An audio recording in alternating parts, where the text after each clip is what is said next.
అనగనగా ఒక ఊరిలో ఒక చిన్న కుటుంబం ఉండేది. రవి వాళ్ళ ఆవిడ కీర్తి, వాళ్ళ కూతురు పేరు శ్రవంతి. ఇది ఒక చిన్న కుటుంబం.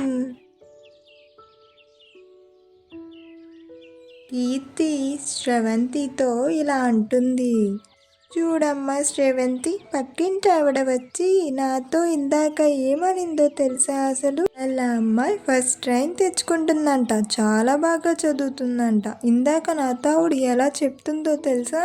ఇంకా వాళ్ళ అమ్మాయి అన్నిట్లో ఫస్ట్ అంట, స్పోర్ట్స్లో. ఇప్పుడు శ్రవంతి మాట్లాడుతుంది.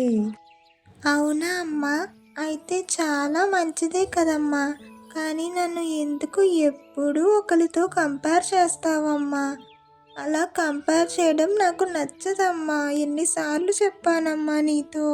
అందరూ ఒకేలా ఉంటే ఎందుకమ్మా మనుషులు అవుతారు? ఎవరిది వాళ్ళకు ఉంటుంది. కాబట్టి ఎవరితోనూ కంపేర్ చేయకమ్మా, ప్లీజ్ అమ్మా. ఇప్పుడు శ్రవంతి బయటికి వెళుతుంది. శ్రవంతి వాళ్ళ ఫ్రెండ్ అక్కడ కనిపిస్తుంది. ఏమైంది, మొహం అలా పెట్టావు? ఎందుకు అలా ఉన్నావు చెప్పు. ఆంటీ ఏమన్నా అన్నారా? లేకపోతే అంకుల్ ఏమన్నా అన్నారా? ఎందుకు అలా పెట్టావు? ఏమైందో చెప్తేనే కదా తెలుస్తుంది అంటూ శ్రవంతి ఫ్రెండ్ అడుగుతుంది. దానికి శ్రవంతి ఇలా చెప్తుంది, ఏం లేదే, మా మమ్మీ ఉంది కదా, నన్ను ఎప్పుడూ ఒకరితో కంపేర్ చేస్తుంది. ఆ విషయం నీకు తెలిసిందే కదా. మళ్ళీ రోజు పొద్దుట మా పక్కింటి ఆంటీ వచ్చి వాళ్ళ అమ్మాయి గురించి చెప్పిందంట మా అమ్మకి. మళ్ళీ నా దగ్గరకు వచ్చి తనని నాతో కంపేర్ చేస్తుంది. నేనేం చెయ్యను చెప్పు? రోజంతా ఇదే పని. మా మమ్మీ నన్ను రోజు తిడుతుంది. శ్రవంతి ఇంటికి వెళ్తుంది. శ్రవంతి వాళ్ళ అమ్మతో ఇలా మాట్లాడుతుంది. అమ్మా, మాకు మార్క్స్ చెప్పారమ్మా. ఈరోజు నాకు చాలా ఎక్కువ వచ్చాయమ్మా. మా సార్ వాళ్ళు మెచ్చుకున్నారు తెలుసా అమ్మా నీకు? చాలా కష్టపడ్డానమ్మా ఈ మార్క్స్ రావడం కోసం. ఇప్పుడు శ్రవంతి వాళ్ళ అమ్మ మాట్లాడతారు. అలాగా తల్లి, అయితే మీ క్లాస్లో ఇంకొక అమ్మాయి ఉంటుంది కదా, మన పక్కింటి అమ్మాయి. తనకెంత వచ్చినాయి? నీకన్నా ఎక్కువ వచ్చినాయా తక్కువ వచ్చినాయా? తనకన్నా ఎక్కువ తెచ్చుకోవాలి, సరేనా? ఎప్పుడూ తనకన్నా ఫస్ట్ ఉండాలి. తనని చూసి నేర్చుకో.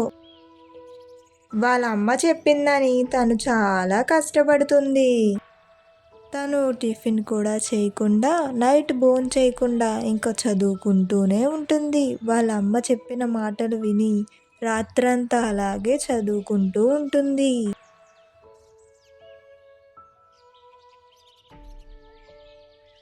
పొద్దుటే వాళ్ళ అమ్మ మళ్ళీ వచ్చి మళ్ళీ క్లాస్ పీకుతుంది. చూడు శ్రవంతి, పక్కన అమ్మాయిని చూసి నేర్చుకో. తను రాత్రి పగలు కూర్చుని చదువుకుంటుంది. నువ్వు ఒక్కరోజు చదివేసరికి ఏంటి, నువ్వు ఒక్కరోజు చదివితే చాలు అలసిపోతున్నావు. అలా ఉండకూడదు. పక్కింటి అమ్మాయిని చూసి నేర్చుకో. శ్రవంతి తనలో తానే ఇలా మాట్లాడుకుంటూ ఉంటుంది. అరే, ఏమైంది నాకు?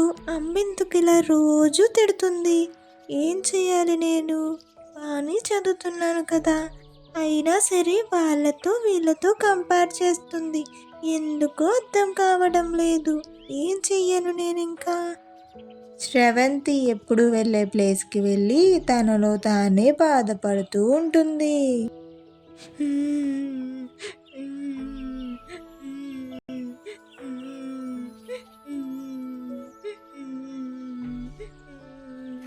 మళ్ళీ శ్రవంతి తనలో తానే ఇలా మాట్లాడుకుంటూ ఉంటుంది.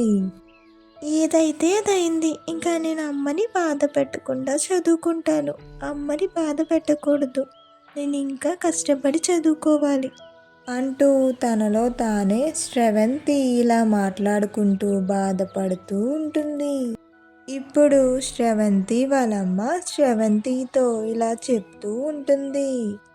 చూడు శ్రవంతి, మా ఇంటికి నా చిన్నప్పుడు ఫ్రెండ్ వస్తుంది. అలాగేనమ్మా, ఎవరో ఆంటీ వస్తున్నారంటున్నావు కదా, నేను బయటికి వెళ్తాను, మా ఫ్రెండ్ వస్తానంది, నేను కలిసి వస్తాను. కీర్తి వాళ్ళ ఫ్రెండ్ కూడా వస్తుంది.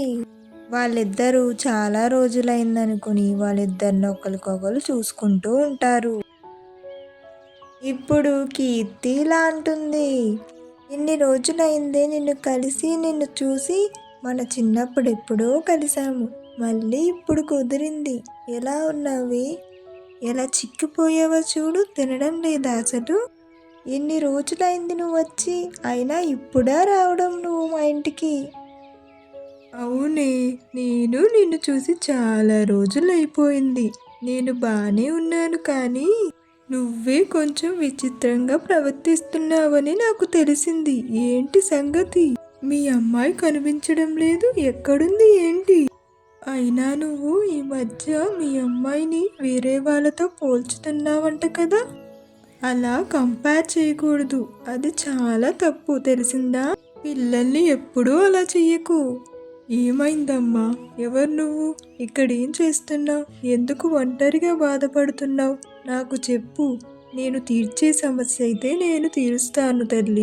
అలా నీలో నువ్వే బాధపడుతూ ఉంటే ఇంకా సమస్య పెరుగుతుంది కానీ తగ్గదమ్మా. ఎవరికన్నా చెప్తుంటే ఆ భారం తీరుతుంది కానీ ఏమీ కాదు. సరే ఆంటీ, మీరెవరో నాకు తెలీదు, కానీ మీరు చెప్పమంటున్నారని నా బాధ ఏంటో నేను మీకు చెప్తాను. మా అమ్మ పేరు కీర్తి. మా అమ్మ నన్ను ఎప్పుడూ ఒకరితో కంపేర్ చేస్తుంది ఆంటీ. నేను ఎంత బాగా చదివినా సరే ఆ అమ్మాయిని చూసి నేర్చుకో, ఈ అబ్బాయిని చూసి నేర్చుకో అంటూ ఎప్పుడూ నన్ను కంపేర్ చేస్తూనే ఉంటుంది ఆంటీ. నాలో లోపం ఉందో లేకపోతే నేను ఇంకా ఏం చేయాలో నాకు అర్థం కావడం లేదా ఆంటీ. అది కీర్తి జరిగింది. నేను దారిలో వెళ్తుండగా అప్పుడు మీ అమ్మాయి నాకు కనిపించింది, ఏడుస్తూ కనిపించింది. ఏమైంది అని అడిగితే ఇదంతా చెప్పింది నాకు. ఎప్పుడూ ఒకరితో కంపేర్ చేయకూడదు, ఎందుకంటే ఎవరి స్టామినా వాళ్ళది, ఎవరి చదువు వాళ్ళది. ఎప్పుడూ వేరే వాళ్ళతో కంపేర్ చేయకు. కీర్తి శ్రవంతితో ఇలా మాట్లాడుతూ ఉంటుంది. చూడమ్మా తల్లి, నేను చేసింది తప్పే, నాకిప్పుడు తెలిసి వచ్చింది. ఐఎమ్ సారీ బంగారు తల్లి. నిన్నెప్పుడు ఎవరితోనూ కంపేర్ చేయనమ్మా, సరేనా? నాకిప్పుడు తెలిసింది, ఎవరి స్టామినా వాళ్ళది, ఎవరి చదువు వాళ్ళది. చూశారు కదా పేరెంట్స్, మీరు ఎప్పుడు మీ పిల్లల్ని ఒకరితో కంపేర్ చేయకండి. అలా కంపేర్ చేస్తే వాళ్ళు చాలా బాధపడతారు.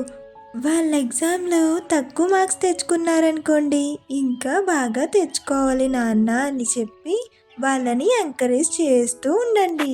అలా కాకుండా నీకన్నా అబ్బాయి బాగా తెచ్చుకున్నాడు, ఆ అమ్మాయి బాగా తెచ్చుకుంది అని చెప్పి వాళ్ళని కంపేర్ మాత్రం చేయకండి.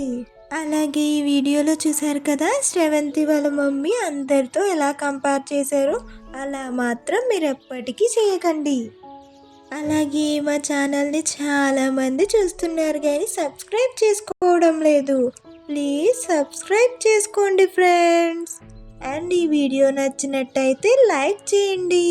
అండ్ ఈ వీడియోని మీ ఫ్రెండ్స్ అండ్ ఫ్యామిలీ మెంబర్స్కి షేర్ చేయండి. అలాగే పక్కనున్న బెల్ ఐకాన్ క్లిక్ చేయడం మర్చిపోకండి, ఎందుకంటే మా వీడియోస్ మీకు నోటిఫికేషన్ ద్వారా వస్తాయి. ఇంకెందుకు లేటు, సబ్స్క్రైబ్ చేసుకోండి.